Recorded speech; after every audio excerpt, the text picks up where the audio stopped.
Hi ನಮಸ್ಕಾರ welcome back to the channel. ಇವತ್ತಿನ ವಿಡಿಯೋದಲ್ಲಿ ಈ ರೀತಿಯಾದ ಚಿಕ್ಕ ಚಿಕ್ಕ ಬಟ್ಟೆಯ ಪೀಸಸ್ ಅನ್ನ ಬಳಸ್ಕೊಂಡು ಏನ್ ಮಾಡೋದು ಅಂತ ನೋಡೋಣ.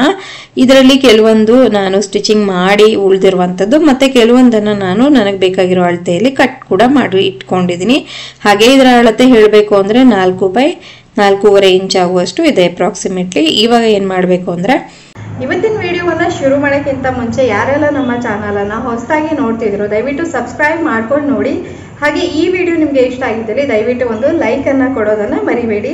ಹಾಗೆ ನಿಮ್ಮ friends, family, neighbours, well wishers ಎಲ್ಲರಿಗೂ ನನ್ನ ವಿಡಿಯೋಸ್ ಅನ್ನ ಶೇರ್ ಮಾಡಿ. ಸೊ ಇವತ್ತಿನ ವಿಡಿಯೋವನ್ನ ಶುರು ಮಾಡೋಣ. ಒಂದರ ಪಕ್ಕ ಒಂದು ಈ ರೀತಿಯಾಗಿ ಜೋಡಿಸ್ಕೊಳ್ತಾ ಬರಬೇಕು. ಈ ರೀತಿಯಾಗಿ ನಾನು ಜೋಡಿಸ್ತಾ ಮೂರು ಪೀಸಸ್ ಸೇರಿಸಿ ಒಂದು ಲೈನ್ ಆ ರೀತಿಯಾಗಿ ಜೋಡಿಸ್ತಾ ಬರ್ತೀನಿ. ಸೊ ನೋಡಿ, ಇವಾಗ ನಾನು ಸ್ಟಿಚ್ ಮಾಡ್ಕೊಂಡಿದ್ದಾಯ್ತು. ಈ ರೀತಿಯಾಗಿ ಜಸ್ಟ್ ಸಿಂಪಲ್ ಒಂದು ಸ್ಟಿಚ್ ಹಾಕಿ ಜೋಡಿಸ್ಬೇಕು ಅಷ್ಟೇನೆ. ನೋಡಿ, ಈ ರೀತಿಯಾಗಿ ನಾನು ಆಲ್ಮೋಸ್ಟ್ ಒಂದು 5 ಪೀಸಸ್ ಅನ್ನ ರೆಡಿ ಮಾಡ್ಕೊಂಡೆ.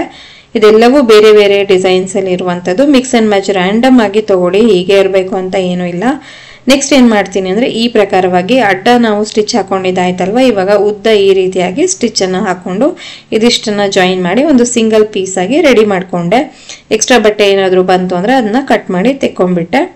ನಂತರ ಏನ್ ಮಾಡ್ತೀನಿ, ಈ ರೀತಿಯಾದ ಬ್ಲ್ಯಾಕ್ ಕಲರ್, ಕಪ್ಪು ಕಲರ್ ಪ್ಲೇನ್ ಬಟ್ಟೆ ಇದೆ ನನ್ನ ಹತ್ರ. ಅದನ್ನ ಈ ಪ್ರಕಾರವಾಗಿ 4 ಕಡೆಗೂ ಇಟ್ಕೊಂಡು ಸ್ಟಿಚ್ ಅನ್ನ ಹಾಕೊಳ್ತೀನಿ. ಇದೊಂದು ಫ್ರೇಮ್ ರೀತಿಯಾಗಿ ಕಾಣಿಸುತ್ತೆ, ಅದಕ್ಕೋಸ್ಕರ ನಾನಿಲ್ಲಿ ಬ್ಲ್ಯಾಕ್ ಬಟ್ಟೆಯನ್ನ ಬಳಸಿದೆ. ಮತ್ತೆ ನಿಮ್ಮ ಹತ್ರ ಯಾವ್ದಾದ್ರು ಬೇರೆ ಕಲರ್ಸ್ ಇದ್ರೆ ಅದನ್ನು ಕೂಡ ನೀವು ಯೂಸ್ ಮಾಡಬಹುದು.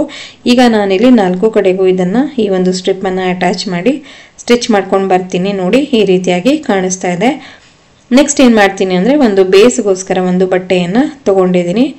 ಹಾಗೆ ಅದನ್ನ 4 ಕಡೆಗೂ ಈ ರೀತಿಯಾಗಿ ನಾನು ಅಟ್ಯಾಚ್ ಮಾಡ್ಕೊಂಡಾಯ್ತು.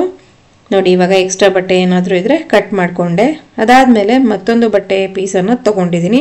ಹಾಗೆ ಇದರ ಅಳತೆ ಹೇಗಿರಬೇಕು ಅಂದ್ರೆ ಒಂದ್ರ ಮೇಲೆ ಒಂದು ಓವರ್ಲ್ಯಾಪ್ ಆಗಿ ಬರಬೇಕು ಈ ಒಂದು ಬಟ್ಟೆಯ ಪೀಸು. ಆ ರೀತಿಯಾಗಿ ನೋಡಿಕೊಂಡು ತಗೊಳ್ಬೇಕು. ಮತ್ತೆ ನಿಮ್ಮ ಪಿಲ್ಲೋ ಹೇಗಿದೆ ಅದರ ಅಳತೆ ಕೂಡ ನೋಡಿಕೊಂಡು ಅದರ ತಕ್ಕಂತೆ ನೀವು ಈ ಒಂದು ಪಿಲ್ಲೋ ಕವರನ್ನು ರೆಡಿ ಮಾಡ್ಕೊಳ್ಬೇಕಾಗತ್ತೆ. ಸೊ ಇವಾಗ ನೋಡಿ, 2 ಕಡೆಗೂ ನಾನು ತುದಿಗೆ ಸ್ಟಿಚನ್ನು ಹಾಕೊಂಡು ಜಾಯಿನ್ ಮಾಡಿದ್ದಾಯಿತು. ಅದಾದ್ಮೇಲೆ ಈ ರೀತಿಯಾಗಿ ಇಟ್ಕೊಂಡು 2 ಕಡೆಗೂ ಮತ್ತೆ ನಾನು ಸ್ಟಿಚನ್ನು ಹಾಕೊಂಡು ಈ ಒಂದು ಎಕ್ಸ್ಟ್ರಾ ಬಟ್ಟೆಯನ್ನು ಜಾಯಿನ್ ಮಾಡ್ಕೊಳ್ತಾ ಇದ್ದೀನಿ. ಈಗ ನನ್ನ ಪಿಲ್ಲೋ ತಗೊಂಡು ಬಂದು ನಾನು ಇದರಲ್ಲಿ ಅಳತೆಯನ್ನು ಚೆಕ್ ಮಾಡ್ಕೊಳ್ತೀನಿ. ಆಮೇಲೆ ಅದರ ತಕ್ಕ ಹಾಗೆ ನಾನು ಹಿಂದ್ಗಡೆ ಸ್ಟಿಚನ್ನು ಹಾಕೊಳ್ಬೋದು. ಅದಕ್ಕೋಸ್ಕರ ನೋಡಿ, ಇವಾಗ ನಾನಿಲ್ಲಿ ಪಿಲ್ಲೋವನ್ನು ಈ ರೀತಿಯಾಗಿ ಇಟ್ಟಾಗ ನನಗೆ ಹೀಗೆ ಬರ್ತಾ ಇದೆ. ಸೊ ಈ ಕಡೆಯಿಂದ ಒಂದಷ್ಟು ಬಟ್ಟೆಯನ್ನು ತಗೊಂಡು ಅಂದರೆ ಮುಂದುಗಡೆ ಕರೆಕ್ಟ್ ಸೆಂಟರ್ ಕೂತ್ಕೊಳ್ಬೇಕು, ಆ ರೀತಿಯಾಗಿ ಇಟ್ಕೊಂಡು ಹೀಗೆ ನಾವು ಬ್ಯಾಕ್ ಸೈಡು ಬಟ್ಟೆಯನ್ನು ಮಡಿಸಿದಾಗ ನಮಗೆ ಹೇಗೆ ಬರುತ್ತೆ ಅದಕ್ಕೆ ತಕ್ಕ ಹಾಗೆ 2 ಸೈಡ್ಸು ನಾವು ಸ್ಟಿಚನ್ನು ಹಾಕೊಂಡ್ರೆ ಆಯಿತು.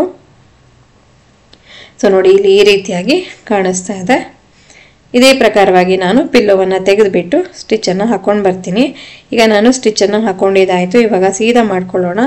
ಸೀದಾ ಮಾಡ್ಕೊಂಡ್ಮೇಲೆ ನೋಡಿ, ಜಸ್ಟ್ ಬೇಡ ಅಂತ ಬಿಸಾಕ್ತಿರುವಂಥ ಇನ್ನೇ ಚಿಕ್ಕ ಚಿಕ್ಕ ಬಟ್ಟೆ ಪೀಸಸನ್ನು ಜಾಯಿನ್ ಮಾಡಿ ಒಂದು ಸುಂದರವಾದ ಕುಷನ್ ಕವರು ರೆಡಿ ಇದೆ, ಅಥವಾ ಪಿಲ್ಲೋ ಕವರು ರೆಡಿ ಇದೆ. ಈಗ ನಾನು ಇದಕ್ಕೆ ಪಿಲ್ಲೋವನ್ನು ಇನ್ಸರ್ಟ್ ಮಾಡ್ಕೊಳ್ತೀನಿ.